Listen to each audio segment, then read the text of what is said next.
बिस्मिल्लाहिर्रहमानिर्रहीम। सब्ज़ लहू इमरान सीरीज़ मुसन्निफ़ इब्ने सफ़ी। रीना डिक्सन अपने भाइयों के लिए बेहद परेशान थी। वो 3 दिन से गायब थे। रीना इनकी तरफ से कभी मुतमईन नहीं रही थी। इनकी शख्सियतें मतवाज़न नहीं थीं, जिसके लिए वो हमेशा अपने बाप को इल्ज़ाम देती रही थी। ये लोग एक खाते पीते घराने से ताल्लुक़ रखते थे। बाप वकील था और हिंदू फ़लसफ़े का शेदाई। अपने घर को उसने धुआंधार बना रखा था। हर तरफ बखूर दानों में खुशबूयात सुलगती रहती। फुर्सत के औकात में घर वालों को इकट्ठा करता और हिंदू फ़लसफ़े पर लेक्चर देना शुरू कर देता। बेटों को ज़राअत की तरफ लाने वाला भी वही था। इसका ख्याल था कि दुनिया में ज़राअत से ज़्यादा मुतबर्रिक और कोई पेशा नहीं। हकीकतन बेटों को ज़राअत से ज़रा बराबर भी लगाव नहीं था, लेकिन इनकी तरबियत इस ढंग से हुई थी कि वो बाप का हुक्म टाल नहीं सकते थे। कम अज़ कम इसके सामने तो इसके फरमाबरदार ही बने रहते थे। ये और बात है कि घर से कदम निकालते ही वो कतई भूल जाते कि इन्हें बाप की नसीहत के मुताबिक उस्तरे की धार से गुजर कर निर्वाण हासिल करना है। उन्होंने ज़रई इदारों में तालीम हासिल की, डिग्रियाँ लीं, कुछ दिनों अपने मुल्क ही की खिदमत अंजाम दी और इसके बाद अपनी हुकूमत ही की तरफ से तरक्की पजीर ममालिक में भेजे जाने लगे ताकि उनकी ज़रई स्कीमों को पाया तकमील पहुँचाने में मावनत करें। रीना को यकीन था कि वो जो कुछ भी नज़र आते हैं हकीकतन वो नहीं हैं। वो मकामी आदमियों के साथ इन्हें इखलाक से पेश आते देखती और जब वो चले जाते तो इनका मज़ाका उड़ाते और इन्हें गालियाँ देते। रीना इस पर एतराज़ करती तो झिंझलाकर उसे भी बुरा भला कहने लगते। वो खामोश हो जाती। इसके अलावा चारा भी क्या था, उन दोनों से मोहब्बत भी तो करती थी। शरीयत पसंदी उन तीनों की मुश्तरका खसूसियत थी। लिहाजा जब उसे मालूम हुआ था कि वो तीनों इस मुल्क में अपने मुल्क के मफाद के लिए कुछ काम चोरी छुपे भी करेंगे तो उसे बड़ी खुशी होती थी। सरी अदब से भी उसे भी बेहद लगाव था।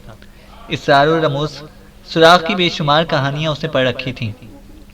यहाँ आकर उसे मालूम हुआ था कि अपने मुल्क के मफाद के लिए जो कोई काम चोरी छुपे अंजाम देना है उसके अहकामात उन्हें एवन नामी शख्स से मिलेंगे। उस पर उसने अपने भाइयों जेरी डिक्सन और जेमी डिक्सन से कहा था कि ये सब तो बहुत सनसनीखेज है, बस मज़ा ही आ जाएगा। मगर तुम तो बहुत नेक हो, निर्वाण हासिल करना चाहती हो, ये सब कुछ कैसे कर सकोगी? जेरी बोला था। अपने मुल्क के लिए मैं जान भी दे सकती हूँ, रीना ने कहा था। हो सकता है कुछ घटिया काम भी करने पड़े, जेरी ने बोला था। मुल्क के लिए सब कुछ गवारा है, रीना बोली थी। लेकिन ये हकीकत है कि अभी तक उसे कोई घटिया काम नहीं करना पड़ा था। उसके सुपुर्द सिर्फ इतनी खिदमत थी कि रोज़ाना शाम को 6 बजे अपने ट्रांसमीटर का स्विच ऑन कर देती थी। अगर एवन को कुछ कहना होता तो 15 मिनट के अंदर ही अंदर उसकी आवाज़ सुनती और भाइयों के लिए उसका पैगाम नोट कर लेती। मगर ये अजीब बात थी कि जब से उसके भाई गायब हुए थे एवन की तरफ से उसे कोई पैगाम नहीं मिला था। इस वक्त भी वो ट्रांसमीटर का स्विच ऑन किए बैठी थी। 6:10 हो चुके थे और आज फिर वो मायूस ही हो जाने वाली थी कि ट्रांसमीटर से आवाज़ आई, hello RD, RD, it is RD, hello, Reena बोली। ओवर टू एवन, ट्रांसमीटर से आवाज़ आई और फिर सन्नाटा छा गया। फिर थोड़े वक्फे से आवाज़ आई, hello RD, hello chief, Reena बोली। जर्मी और जिमी से कह दो कि आज ठीक 12 बजे।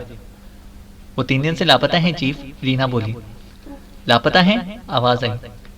लापता हैं चीफ और मैं बहुत परेशान हूँ, रीना ने कहा। कोई ख़ास बात थी? आपने जिन 2 आदमियों को कहीं पहुँचाने के लिए कहा था, मेरी दानिश में वही मेरे भाइयों के गायब हो जाने का सबब बने हैं, रीना बोली। तुम इस रात कहाँ थी? आवाज़ आई। मैं सरे शाम ही सो गई थी, मेरी तबीयत ठीक नहीं थी, रीना ने कहा। अच्छा, जर्मी का कैमरा तलाश करो, अगर इसमें कोई रोल मौजूद हो तो उसे फिलफौर डेवलप करा दो, आवाज़ आई। जर्मी का कैमरा? वो तो इसके कमरे में मौजूद है। मैं आपका मतलब नहीं समझी, रीना ने पुरतहय्युर लहजे में कहा। जर्मी हर उस अजनबी की तस्वीर लेने का आदी है जो किसी तरह भी उसके करीब आया हो, आवाज़ आई। ओह, रीना के मुंह से निकला। मुझे यकीन है कि इसने इन दोनों की तस्वीर भी ली होंगी, आवाज़ आई। ओह, तो मेरा ख्याल सही था कि वही दोनों उनके गायब हो जाने का सबब बने हैं, रीना ने कहा। जल्दी करो, मैं तुम्हारे पैगाम का मुंतज़िर रहूँगा, ओवर, रीना ने स्विच ऑफ कर दिया। जर्मी का कैमरा लोडेड था। वो इसे डार्क रूम में लाई और उसमें से रोल निकालकर डेवलप करने लगी। इस रोल में सिर्फ 3 तस्वीरें नजर आईं, बकिया फ्रेम एक्सपोज ही नहीं किए गए थे। रोल को खुश करके उसने जल्दी जल्दी तस्वीरों के पॉजिटिव प्रिंट्स भी निकाले। इनमें से एक तस्वीर डॉक्टर की थी और एक उसके गोरीला नुमा असिस्टेंट की। तीसरी तस्वीर किसी ऐसे आदमी की थी जो इसके लिए बिल्कुल अजनबी था। करीबन आधे घंटे बाद इसने फिर ट्रांसमीटर का स्विच ऑन किया और बोली, hello A1, A1, it is RD। Hello RD, क्या रहा? ट्रांसमीटर से आवाज आई। आपका ख्याल दुरुस्त था, रोल में दोनों की तस्वीरें मौजूद थीं। मैंने दोनों के प्रिंट निकाल लिए हैं, रीना ने कहा। शाबाश, तुम बहुत ज़हीन और फुर्तीली लड़की हो। अभी तस्वीरों को लिफाफे में लगकर इस पर क्रॉस बनाओ और फार्म के फाटक वाले लेटर बॉक्स में डाल दो। आवाज़ आई। बहुत बेहतर चीफ, रीना ने कहा। दोनों की एक एक कॉपी अपने लिए भी प्रिंट करो, अपने पास रखो। अगर तुम ही उन दोनों को तलाश कर सकी तो खुद को एक बहुत बड़े इनाम की मुस्तहिक समझोगी। आवाज़ आई। मेरा सबसे बड़ा इनाम ये होगा कि मुझे मेरे भाई मिल जाएं, रीना बोली। अच्छा, ओवर एंड ऑल। ट्रांसमीटर खामोश हो गया और वो A1 की हिदायत को अमली जामा पहनाने की तैयारी करने लगी। अंधेरा फैल चुका था। कमरी महीने की आखिरी तारीखें थीं। उसने टॉर्च उठाई और इमारत से निकलकर फार्म के फाटक की तरफ चल पड़ी। सर्दी आज भी मिजाज पूछ रही थी। झींगरों की झाएं झाएं से गूंजती रहने वाली फिजा बिल्कुल खामोश थी। फार्म का फाटक रिहायशी इमारत से करीबन 1 फरलांग के फासले पर था। वो टॉर्च की रोशनी में रास्ता तय करती रही। फाटक के करीब पहुंचकर उसने किसी शीरख्वार बच्चे की रोने की आवाज़ सुनी और टॉर्च का दायरा उस तरफ को रेंग गया। फाटक के बाहर एक कार खड़ी नजर आई। जैसे ही रोशनी का दायरा इस पर पड़ा, एक औरत पिछली नशिस्त का दरवाज़ा खोलकर नीचे उतरी। ये भी रीना ही की तरह सफ़ेद फार्म थी, लेकिन उसके चेहरे पर थकन के आसार दूर से भी देखे जा सकते थे। करीब आकर उसने अंग्रेजी में कहा, मुझे बड़ी खुशी है कि तुम मेरी ज़बान समझ सकोगी। मैं क्या मदद कर सकती हूँ? रीना बोली। मेरे बच्चे की तबीयत खराब हो गई है, सफ़र जारी नहीं रख सकती। क्या कहीं पनाह मिल सकेगी? वो औरत बोली। यकीनन, एक मिनट ठहरो। रीना ने कॉल लेटर बॉक्स की तरफ मुड़ गई। लिफाफा उसमें डालकर फिर अजनबी औरत की तरफ पलट आई। कार में बच्चा अभी तक रोए जा रहा था। क्या तुम तन्हा हो? रीना ने पूछा। नहीं, मेरा शौहर भी साथ है। वो तो कह रहे कि थोड़ी देर बाद हम शहर पहुंच जाएंगे, लेकिन मेरे लिए नाकाबिले बर्दाश्त है। तुम महसूस कर रही होगी, इस आवाज़ में कर्ब है। मेरा ख्याल है कि उसे नमूनिया हो गया है, औरत ने कहा। गाड़ी अंदर ले चलो, तुम्हारा ख्याल दुरुस्त है। फिलहाल सफ़र मुलतवी कर देना चाहिए, रीना ने कहा। सवाल यह है कि नमूनिया हुआ क्यों? गाड़ी के अंदर से मर्दाना आवाज़ आई। तुम खामोश रहो, औरत मुड़कर चीखी। चलो, बेकार बात ना बढ़ाओ, रीना ने उसे गाड़ी की तरफ ले जाते हुए कहा। पिछली नशिस्त पर बच्चा पड़ा रो रहा था। औरत ने उसे गोद में उठा लिया और रीना उसके बराबर जा बैठी। मर्द ने इंजन स्टार्ट किया और गाड़ी फाटक की तरफ मोड़ता हुआ बड़बड़ाया, काश मैंने शादी ना की होती। अब तुम अपनी जबान बंद रखोगे या नहीं? औरत फिर गरजी। हाँ, बस सीधे ही चलो, रीना ने मर्द को हिदायत दी। बच्चा बराबर रोए जा रहा था। रीना पहले से भी कुछ ज्यादा दिल गिरफ्तगी महसूस कर रही थी। वो इन्हें अपनी रिहाइशगाह पर लाई। औरत सफ़ेद फार्म थी, लेकिन उसका शौहर कोई मकामी आदमी था। खुश शक्ल जरूर था, लेकिन बेवकूफ़ सा लगता था। रीना ने इन्हें बताया कि इस वक्त भी इमदाद तो मुमकिन नहीं, लेकिन इसके पास मालिश की एक ऐसी दवा मौजूद है जिससे बच्चे को आराम मिलेगा। मालिश की दवा से क्या होगा? मर्द ने बुरा सा मुंह बनाकर कहा। तुम फिर बोले? औरत गुर्राई। मर्द ने ऐसा मुंह बनाया जैसे किसी सख्त गिर मार से साबका पड़ा हो। रीना को यह चीज़ कुछ अजीब सी लगी। 1 घंटे बाद बच्चा सो गया। उन्होंने रात का खाना खाया और ड्राइंग रूम में बैठकर कॉफ़ी पीने लगे। औरत ने रीना को बताया कि उसकी माँ अंग्रेज़ थी और बाप बर्मा का बाशिंदा था। तो ये तुम्हारे शौहर भी बर्मीज़ हैं? रीना ने पूछा। नहीं मोहतरमा, मैं यहीं का बाशिंदा हूँ, शौहर बोल पड़ा। तुमसे सवाल नहीं किया गया था, तुम कॉफ़ी ख़त्म करके सोने जाओगे। बीवी फिर गुर्राई। बिल्कुल बिल्कुल, शौहर ने सर हिलाकर बोला। मुझे तो नमूनिया भी नहीं होता। गैर ज़रूरी बातें नहीं, औरत बोली। शौहर पहले से भी कुछ ज़्यादा सहमा हुआ नजर आने लगा। फिर कॉफ़ी ख़त्म करके वो सचमुच उठ गया। देखो, मैंने बेडरूम में किताबों की शेल्फ देखी थी। खबरदार, सो ही जाना, कोई किताब ना निकाल लेना। बीवी हाथ उठाकर बोली। मैं सो जाऊंगा, वो मुर्दा सी आवाज़ में बोला और चुपचाप चला गया। बेचारा अब्दुल, इसकी बीवी ने ठंडी सांस लेकर कहा। रीना खामोश थी। मेहमान औरत उसकी तरफ मुड़कर बोली, मैं अब्दुल के लिए बड़ी दुखी रहती हूँ। वो एक खतरनाक मर्ज में मुब्तला है। कैसा मर्ज? रीना ने पूछा। बाएं टांग बिल्कुल बेजान हो जाती है, कई दिन बिस्तर से जुम्बिश भी नहीं कर सकता, औरत बोली। कोई आसाबी मर्ज है? रीना ने कहा। डॉक्टरों का यही ख्याल है, औरत बोली। रीना सोचने लगी कि अब इस मेहमान औरत को आराम करना चाहिए, लिहाजा इसने गुफ्तगू को आगे बढ़ने से रोक दिया। रात के 11 बजे थे और वो अपनी ख्वाबगाह में टहल रही थी। भाइयों के बारे में सोचना शुरू किया तो मेहमानों की सुध ही ना रही। आखिर वो कहाँ गए? अगर डॉक्टर और इसका खौफनाक चेहरे वाला असिस्टेंट ही गायब हो जाने के जिम्मेदार हैं, तो इस वकूए का क्या मकसद है? अगर चीफ इन दोनों की जिंदगियों का ख्वाहा था, तो फिर उन दोनों ने इसके भाइयों को क्यों छोड़ा होगा? उलझन बढ़ गई। ठीक इसी वक्त उसने कुछ गैर मामूली किस्म की आवाज़ें भी सुनी। ऐसा मालूम होता था जैसे इमारत ही में कुछ लोग इधर से उधर दौड़ते फिर रहे हों। वो ख्वाबगाह का दरवाज़ा खोलकर खड़ी हो गई। वो तबन डरपोक लड़की नहीं थी। फिर जल्दी उसने अंदाज़ा कर लिया कि वो आवाज़ें मेहमानों के कमरे से आ रही थीं। वहाँ के रोशनदान में रोशनी भी नजर आई। ये क्या हो रहा है? उसने सोचा और तेजी से आगे बढ़ी और दरवाजे के कुफल के सुराख से अंदर झांकने लगी। वहाँ अच्छा खासा हंगामा बरपा था। मेहमान औरत अपने शौहर के पीछे इस तरह झपटती फिर रही थी जैसे हाथ आ गया तो गिराकर मारेगी, और वो डरी डरी सी आवाज़ें निकालता हुआ इसकी गिरफ्त से बचने की कोशिशें कर रहा था। क्या कर रही हो? हमें गैर जगह पर हैं। तुम्हें शर्म आनी चाहिए। अरे, मेज़बान की नींदें तो हराम ना करो, मर्द ने कहा। मैं आज तो तुम्हें जान से मार दूंगी, औरत बोल रही थी। यहाँ नहीं, घर पहुंचकर, खुदा के लिए अब ख़त्म ही करो, मर्द बोला। अगर तुम अपनी ज़िंदगी चाहते हो तो रुक। तुम क्या करोगी? मर्द बोला। सिर्फ 2 थप्पड़ लगाऊंगी, औरत ने कहा। नहीं, एक, वो हाँफता हुआ बोला। आखिर थक हार कर वो रुक गई। शौहर बिस्तर की दूसरी तरफ खड़ा था। दोनों ही बुरी तरह हाँफ रहे थे। औरत उसे घूरे जा रही थी। आखिर शौहर अपनी सांसों पर काबू पाने की कोशिश करता हुआ बेबसी से बोला। इससे तो यही बेहतर है कि तुम मुझे जहर देकर या गोली देकर मार दो, मर्द बोला। नहीं, मैं तुम्हें सिसका सिसका कर मारूंगी, औरत ने कहा। आखिर मुझसे शादी क्यों की थी, अगर यही करना था तो? वो रूहानसा होकर बोला।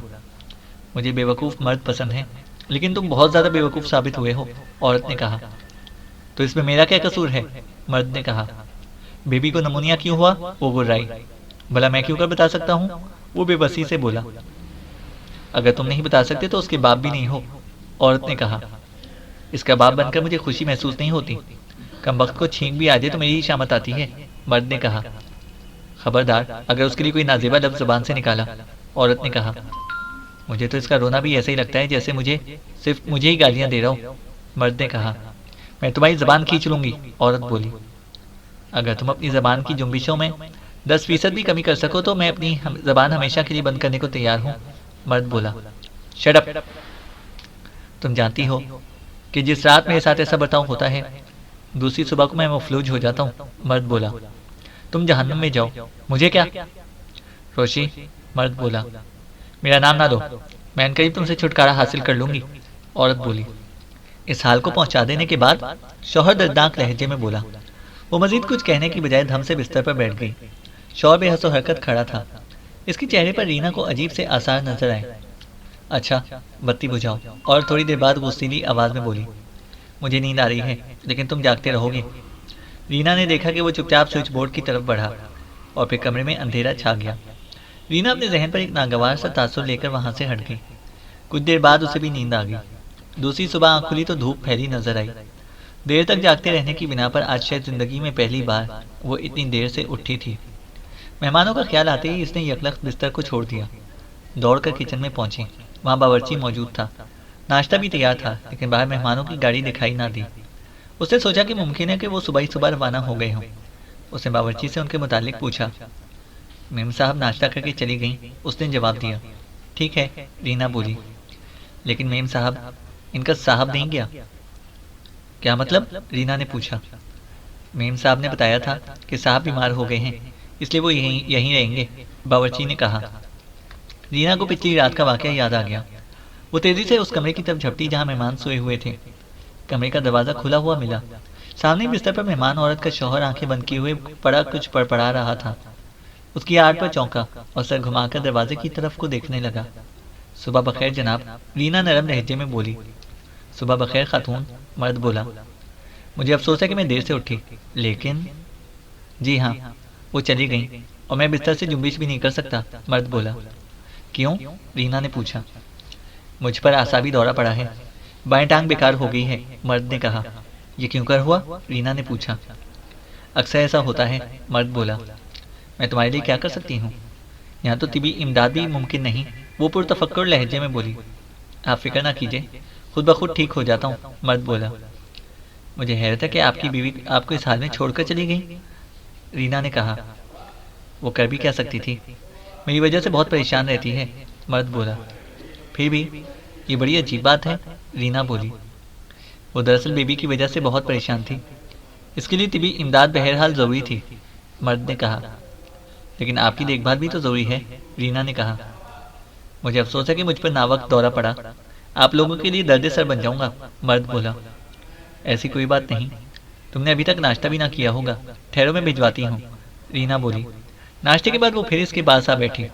काफ़ी देर तक सोचती रही कि पिछली रात वाले वाक़यात का जिक्र किस तरह शुरू करे। दरअसल वो जाहिर नहीं करना चाहती थी कि पिछली रात इनकी लाइल्मी में वो सब कुछ देखती और सुनती रही थी। फिर दफतन खुद उसने उसी की मुश्किल आसान कर दी, कराह कर बोला। मैं जानता हूँ आप क्या सोच रही हैं, रोशी ने पिछली रात खासा शोर मचाया था, मर्द ने कहा। हाँ हाँ, मुझे खुद हैरत थी, तुम्हारी बीवी सूरत से तेज़ मिजाज मालूम होती है, वो जल्दी से बोली। बस मुझसे गलती हुई कि इसके सोने से पहले खुद सो गया था, मर्द बोला। इससे क्या होता है, नींद पर तो किसी का बस नहीं चलता, रीना ने कहा। आप समझी नहीं मोहतरमा, मर्द बोला। तो समझाओ ना, वो खुशदिली से मुस्कुराई। उसे खराटों से नफरत है और मैं सोते में खराटे लेता हूँ, मर्द बोला। बस इतनी सी बात, रीना ने कहा। वो मुझे बहुत चाहती थी, लेकिन ये शादी से पहले की बात है, जब इसे मैं खराटे नहीं सुने थे, मर्द ने कहा। बहुत तेरे लोग खराटे लेते हैं, ये तो कोई ऐसी बात नहीं, रीना ने कहा। इसका दिमाग बहुत ही स्पेशल किस्म का है, जो ज़रा ज़रा सी बात पर उलट जाता है। जमालियात का मेनिया हो गया है उसको, मर्द ने कहा। रीना कुछ ना बोली, वो भी खामोश होकर छत को तकने लगा। थोड़ी देर बाद ठंडी सांस लेकर बोला। मेरा ख्याल है कि वो मुझसे कभी भी ना मिलेगी। पहले भी कई बार तलाक की धमकी दे चुकी है। वो अच्छी तरह जानती थी कि इस किस्म के झगड़ों की सूरत में हमेशा मुझ पर नर्वस अटैक हो जाता है, लेकिन फिर भी, मर्द ने कहना चाहा। लेकिन उसकी आवाज़ भर आ गई और वो बात पूरी किए बगैर खामोश हो गया। रीना सचमुच उसके लिए मगमूम हो गई थी। तुम फिक्र ना करो, वो कुछ देर बाद बोली। यहाँ तुम्हारी अच्छी देखभाल होगी। मैं शर्मिंदा हूँ मोहतरमा, उसके लहजे में रो देने का सा अंदाज था। नहीं, बिल्कुल फिक्र ना करो, रीना ने उसका बाजू थपक कर कहा। ऐसी मासूमियत उसने आज तक किसी की मर्द की आंखों में नहीं देखी थी। वो यकीनन एक सीधा साधा और किसी कदर बेवकूफ़ सा आदमी था। खदोखाल दिलकश थे और रंगत उसकी अपनी ही तरह सफ़ेद थी। मैं तुम्हारा नाम भूल गई, उसने थोड़ी देर बाद कहा। अब्दुल मन्नान। इस शाम जब रीना के चीफ की आवाज़ ट्रांसमीटर पर सुनाई दी, तो उसने उसको एक मामला समझकर इस बात का तज़किरा तक उससे ना किया। जफ़रुल मुल्क और जेमसन फयाज के महकमे की हवालात में थे। हवालात में ज़रूर थे, लेकिन ऊपर से हुक्मनामा आया था कि उन दोनों के मामले को शोहरत ना दी जाए। प्रेस रिपोर्टरों को उनके नाम तक मालूम ना होने पाए।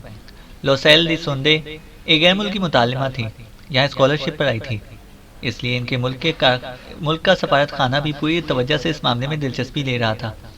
बहरहाल जफ़रुल मुल्क और जेमसन हवालात में ज़रूर थे, लेकिन इसके सिलसिले में उनकी तफ्तीश नहीं की गई थी और अभी तक खुदकुशी ही के केस की हैसियत रखता था। जफ़रुल मुल्क के बारे में फयाज के लिए कोई ऐसी हिदायत नहीं थी कि इससे किसी किस्म की पूछगछ भी ना की जाए, लिहाजा इस वक्त फयाज उसके सर पर सवार था। जफ़रुल मुल्क ने उसे सब कुछ बता दिया था, लेकिन इस कहानी में इमरान के वजूद को ये अक्सर नज़रअंदाज कर गया था। क्रिस्टो पॉल्स तुमसे पेंटिंग क्यों कराना चाहता था, फयाज ने सवाल किया। इससे दूसरी मुलाकात की नौबत ही नहीं आई कि तफसीली गुफ्तगू हो सकती, जफ़रुल मुल्क ने जवाब दिया। क्यों जनाब, जेमसन अपनी दाढ़ी सहलाते हुए फयाज को मुखातिब किया और जुमला पूरा करने की बजाय कुछ सोचने लगा। क्या मतलब, फयाज गुर्रा कर उसकी तरफ को मुड़ा। कुछ नहीं, जरूरी नहीं कि आपको भी क्लासिकी अदब से लगाव हो, जेमसन ने खुश्क लहजे में कहा। बकवास मत करो, क्रिस्टो पॉल्स की कौमियत के बारे में क्या अंदाजा लगाया था, फयाज उसे झड़क कर जफर से बोला। नाम से तो यूनानी मालूम होता है, जफर बोला। यहूदी भी हो सकता है, जेमसन बोला। जहालत की बातें ना करो, क्या यूनान में यहूदी नहीं रहते? यहूदी कहाँ नहीं है, लेकिन उन्हें पहचान लेना आसान काम नहीं है, जेमसन ने ठंडी सांस ली। गैर जरूरी बातें मत करो, फयाज पैर पटक कर धारा। बात में बात निकलती है जनाब, मैं गुफ्तगू का रुख क्लासिकी अदब की तरफ मोड़ देना चाहता हूँ, जेमसन ने कहा। कहीं तुम्हारी गर्दन ना मोड़ दी जाए, फयाज बोला। मेरी दानिश में गर्दन मरोड़ना कहते हैं, जेमसन ने कहा। जेमसन, जबान बंद करो, जफर ने तेज लहजे में कहा, और जेमसन लापरवाही से शानों को जुम्बिश देकर दूसरी तरफ को देखने लगा। सवाल यह कि तुम दोनों उस रात भागे क्यों थे? फयाज थोड़ी देर बाद बोला। इस तहखाने में कोई बाथरूम नहीं था। जेमसन ने मुड़कर झिलाहट का मुजाहरा किया। तुम फिर बोले? जफर उसे घूरता हुआ बोला। अच्छी बात है योर हाइनस, तो फिर इन्हें बताइए कि क्यों भागे थे, या क्लासिकल स्टाइल में फरार पर क्यों इकरार किया? जेमसन ने कहा। दफतन फयाज का मूड बहुत ज्यादा खराब हो गया और वो उठता हुआ गुर्राया। तुम्हारी कहानी पर किसी को भी यकीन नहीं आ सकता। लुसैल की मौत के जिम्मेदार करार दिए जाने के मुंतज़िर रहो, फयाज बोला, और फिर वो वहां से चला गया। जेमसन झकियों के से अंदाज में मुस्कुराकर उसे देखता रहा। दिल चाहता है तुम्हारे होंठ सी दूं, जफर बोला। ये मामला खतरनाक सूरत इख्तियार करता जा रहा है योर हाइनस, जेमसन ने कहा। इससे भी ज्यादा खतरनाक मामलात से लोग दो चार होते होंगे। जफर ने लापरवाही से शानों को जुम्बिश दी। अगर आपके अंकल नामदार तक की बात पहुंच गई तो, जेमसन ने कहा। खुद को बहुत ज्यादा चच्चा महसूस करने लगेंगे, जफर ने जमाही देकर कहा, और हमने मार्च से भी छुटकारा पाया, अल्हम्दुलिल्लाह। क्या मैं आपको एक क्लासिकल शेर सुना सकता हूँ? जेमसन ने कहा। फिलहाल मुझे कोई एतराज नहीं, क्योंकि अभी मैंने ऊँघना भी शुरू नहीं किया, जफर बोला। सुनिए। पस मुर्दन बनाए जाएंगे सागर मेरी गुल के, लबे जहाँ बख्श के बोसे मिलेंगे खाक में मिल के, जेमसन ने कहा। मेरी समझ में कुछ नहीं आया, जफर बोला। समझ में तो मेरी भी नहीं आया, जेमसन ने बेबसी से कहा। हरी अप, वरना बहुत बुरी तरह पेश आऊंगा, जफर बोला। क्या? जेमसन ने कहा। तो फिर तूने शेर क्यों सुनाया? मतलब तो बताना ही पड़ेगा, जफर बोला। अच्छा ठहरिए, मैं कोशिश करता हूँ। मेरा ख्याल है कि शायर टीबी का मरीज होगा। उसने अपनी बिलविड को किस करना चाहा, उसने रिफ्यूज कर दिया। शायर बोला, अच्छी बात है, मैं मर जाऊंगा, दफन कर दिया जाऊंगा, खाक में मिल जाऊंगा, और इसी खाक से प्याला बनाया जाएगा। फिर तुम इसी प्याले में पानी पियोगी। इस समय खाक में मिलकर तुम्हें किस कर लूंगा, जेमसन ने कहा। जेमसन, अगर ये सच है तो उर्दू शायरी बड़ी खौफनाक चीज मालूम होती है। तुम मुझे वर्ड्सवर्थ का कोई सोनेट सुनाओ, जफर ने कहा। खाक डालिए वर्ड्सवर्थ पर। मीर तकी मीर का एक शेर सुनिए। अगर यूं ही ए मीर रोता रहेगा तो हम साया काहे को सोता रहेगा, जेमसन ने कहा। जेमसन, ये तो बड़ा दर्दनाक शेर है। उर्दू शायरी मेरे लिए अजूबा बन गई है। आखिर शायर इस तरह धाड़े मार मार कर क्यों रो रहा था कि हमसाय की नींद खतरे में पड़ गई, जफर बोला। मेरे लिए भी अजीब है योर हाइनस। मैं इस नतीजे पर पहुंचा हूं कि उर्दू शायरी का आशिक यतीमों से भी ज्यादा बेबस होता है, इसलिए रकीबों का वजूद भी बर्दाश्त कर लेता है, जेमसन ने कहा। सवाल यह कि ऐसे कुछ चाहता ही क्यों है जिसके पहले से कई चाहने वाले मौजूद हों, जफर बोला। ये रिवायत है उर्दू शायरी की, लिहाजा आप इस पर एतराज़ नहीं कर सकते, जेमसन ने कहा। एतराज़ तो मैं इस पर भी नहीं कर सकता कि तुम मुझे मुसलसल बोल किए जा रहे हो, जफर बोला। मैं चाहता हूं कि आप में भी अदबी टेस्ट पैदा कर दूं, जेमसन ने कहा। No time for nonsense, Zafar बोला। इसे नॉनसेंस ना कहिए योर हाइनस, यह हमारे कल्चर का एक हिस्सा है, जेमसन ने कहा। एग्रीकल्चर का हिस्सा होगा तो गलत समझाए। कोई किसान फसल तबाह हो जाने पर धाड़े मार मार कर रोया होगा, जफर बोला।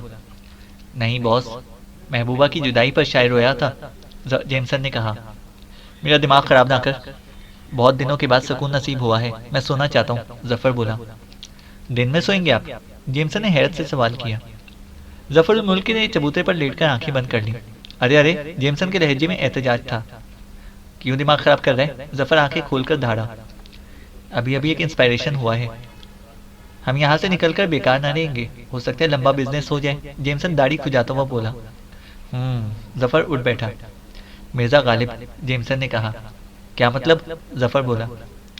मिर्जा जी की 100 साला याद मनाई जाने वाली है, जेमसन ने कहा। तो हमें क्या? जफर बोला। लोग धड़ाधड़ गालिब कलम, गालिब डायरी, गालिब हुक्का, गालिब उगाल दान इजाद कर रहे हैं। हालांकि ये सब बकवास है। जिस चीज़ की बिना पर असदुल्ला खान साहब गालिब कहलाए थे उसे सबने अक्सर फरामोश कर दिया है, जेमसन ने कहा। वो क्या चीज़ थी? जफर ने पूछा। अजारबंद, जेमसन ने कहा। क्या बकवास है? जफर बोला। यकीन कीजिए योर हाइनस, अगर इन्हें पजामे की बजाय तहमद इस्तेमाल करने पर मजबूर कर दिया जाता तो उनके अशार हम तक हरगिज ना पहुंच सकते, जेमसन बोला। क्यों? रात को पीते थे और नशे की हालत में शेर कहते थे। जितने शेर कहते इतनी ही गिरहें अजारबंद में डाल देते और दूसरी सुबह एक एक गिरा खोलते जाते और शेर याद कर करके लिखते जाते। जेमसन बोला। डेट इज एब्सर्ड, जफर बोला। यकीन कीजिए योर हाइनस, जेमसन बोला। जहन्नम में जाए, इतनी आखिर बकवास क्यों कर रहे हो, जफर बोला।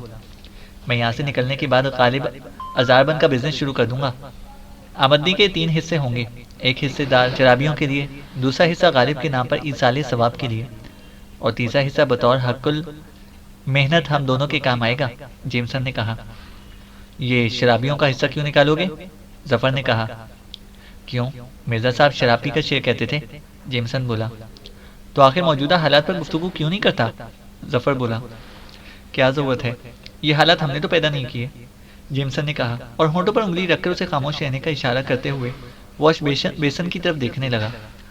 जफर इस्तफहामिया अंदाज में उसको तके जा रहा था। जेमसन ने करीब आकर सरगोशी की। ये लोग बहुत चालाक मालूम होते हैं। इस वॉश बेसन में डिक्टाफोन पोशीदा है, हमारी गुफ्तगू कहीं और सुनी जा रही होगी, जेमसन ने कहा। जफर ने बुरा सा मुंह बनाकर वॉश बेसन की तरफ को देखा। चैनल को सब्सक्राइब करें और बेल आइकन को प्रेस करें ताकि हमारी हर अपडेट आपको बर वक्त मिल सके।